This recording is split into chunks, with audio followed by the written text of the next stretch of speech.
and what's your name? Layla. It's just, have you ever heard don't judge a book by its cover? Yeah. Same thing. If somebody has a disability, they still have a heart and a mind. And that's obviously what you enjoyed today with your visitors. I've added one more step to the grief process, and that's hope. And I think if you get to know different people, there's always an element of hope.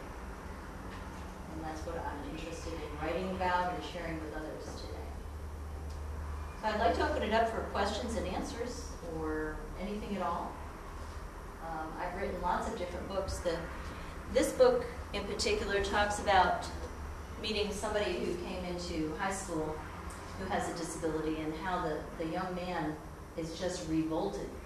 He actually the story starts with him throwing up because he can't handle the look of this girl. Interesting. And I wrote this during a time when my sons were in high school. And they were going through a lot of different stages of acceptance of disability and not. I would like to hear how it went meeting this array of folks today. Does anybody have any feelings or thoughts about that? It's gotten better as I got older.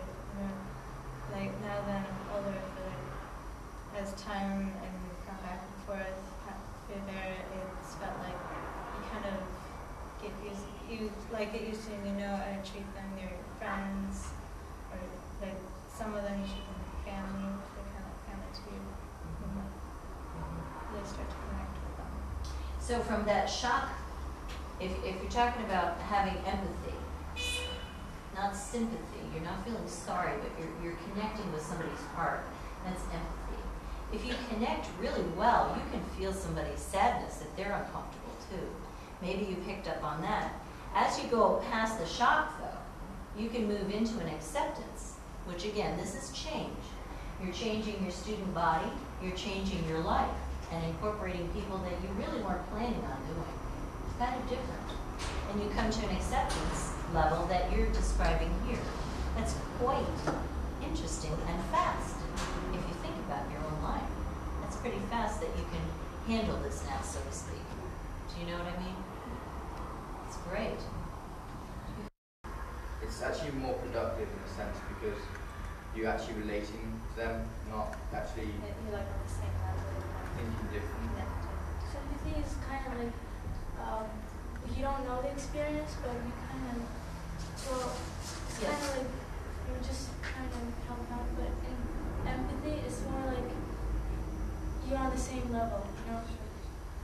I think that all of you put it together perfectly because, and it is a heart-to-heart connection, or soul-to-soul, you know, however you term it. It's the person-to-person. And that package doesn't matter when you get down to it, when you're looking at the empathy part. Now, sympathy creates a whole bunch of problems. I mean, it's not quite helpful. You don't learn anything, you just get. And it has to be a two-way street. People want to be friends. They want to be interacting with folks. So sympathy and pouring in the love versus trying to connect in the empathetic heart space is quite a different story. Quite a different story.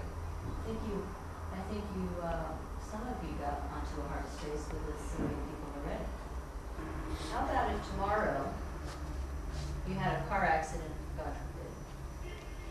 I think they'll feel sorry. I don't think they'll feel empathy. I actually read a book about it. It's called Face by something. It's really good. It's about this kid who gets into a car accident, and his friends they can't see face to face with him, and he's just changed. He's a different person. Yeah, he's a different person because he's angry with what happened for a start. He's angry that he's changed, and they don't know how to relate with him because of that. Obviously, he's different from them. Well, this is an excellent point.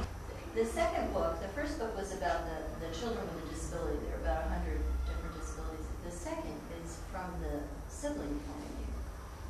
And you touched on something very important in a family. When something happens traumatic, oftentimes the parents and everybody is rallying around the hurt person.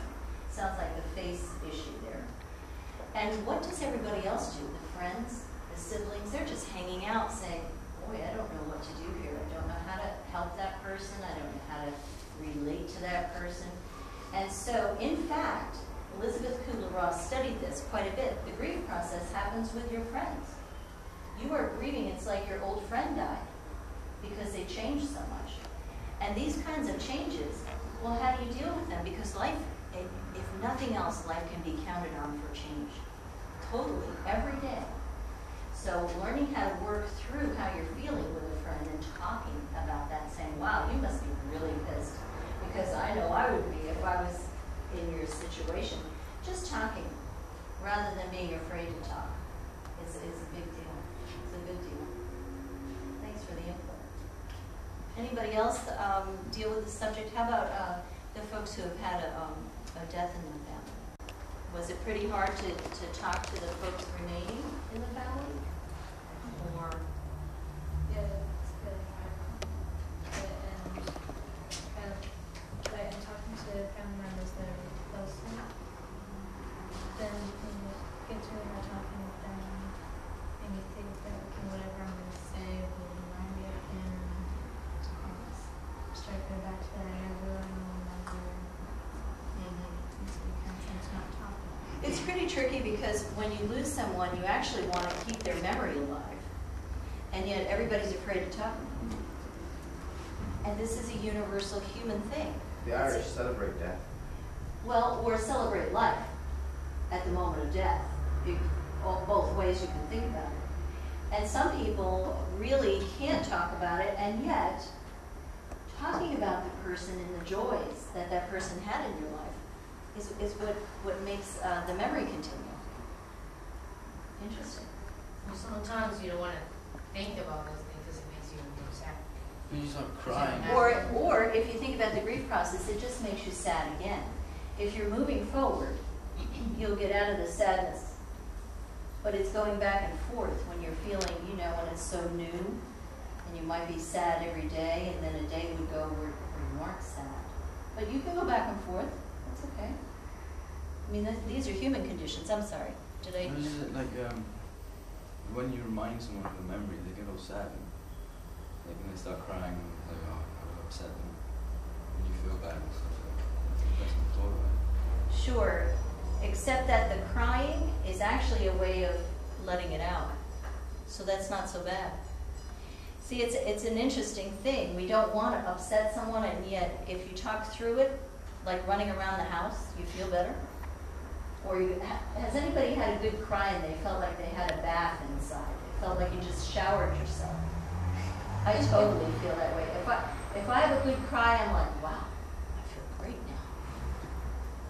now. Well, I asked some students, we put it in the newspaper, I was coming to Baku, and if anybody wanted to pen pal with folks, because not everybody has a computer. And I have one letter left if anybody wants to connect with someone in the States. And it's just up for grabs, you don't have to do it, but this gentleman is going into college next year, and he wrote a letter and is reaching out across the seas. Male or female can handle this pen pal thing. This is kind of old-fashioned, it's not like email, but you remember pen, paper, that old thing. Stamps, envelopes, it's like ancient. I know you remember that. I appreciate it if you take this subject and just talk to one other person about it, either at home or with your friends, because that's how we create acceptance. And it is a little bit more peace, maybe not world peace instantaneously, but when we embrace other folks, we create peace locally.